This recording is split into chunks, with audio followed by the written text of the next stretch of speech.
આજના મુખ્ય સમાચારની શરૂઆત કરીએ તો છેલ્લા થોડા સમયથી ગુજરાતની ધરતી સતત ધ્રુજી રહી છે, ત્યારે ફરી એક વખત આજે કચ્છમાં ભૂકંપનો આંચકો અનુભવાયો છે। મળતી માહિતી પ્રમાણે કચ્છના લખપત પાસે 10:36 કલાકે ભૂકંપનો આંચકો અનુભવાયો છે, જેની તીવ્રતા 3.4 નોંધાઈ છે। તો ભૂકંપનું કેન્દ્રબિંદુ લખપતથી 60 કિલોમીટર દૂર હોવાનું સામે આવ્યું છે।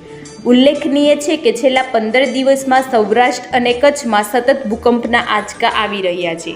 બીજા સમાચાર સામે નજર કરીએ તો જો તમે પણ પ્રધાનમંત્રી કિસાન સન્માન નિધિના લાભાર્થી છો તો આ સમાચાર તમારા માટે ઉપયોગી થઈ શકે, કારણ કે પીએમ કિસાન સન્માન નિધિ સાથે જોડાયેલા ખેડૂતોને પણ એક શાનદાર યોજનાનો લાભ મળે છે, જેનું નામ પીએમ કિસાન માનધન યોજના છે। આ યોજના હેઠળ ખેડૂતોને દર મહિને 3000 માસિક પેન્શન પણ આપવામાં આવે છે।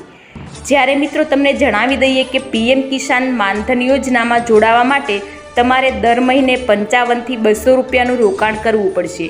બીજા સમાચાર સામે નજર કરીએ તો હવામાન નિષ્ણાત અંબાલાલ પટેલે ગુજરાતમાં વાવાઝોડું ત્રાટકવાની આગાહી કરી છે। તેમણે કહ્યું કે મે મહિનાના અંતમાં ચક્રવાત ઊભું થશે, જે પશ્ચિમ બંગાળમાં 26 મેના રોજ ભારે અસર પહોંચાડશે। ચક્રવાતને કારણે 100 થી 120 કિલોમીટરની ઝડપે પવન ફૂંકાશે। આ ચક્રવાત જો ઓમાન તરફ નહીં ફટાય તો તે ગુજરાતના સૌરાષ્ટ્ર અને પશ્ચિમી ભાગોને તાઉતે કરતાં પણ ભારે નુકસાન પહોંચાડશે।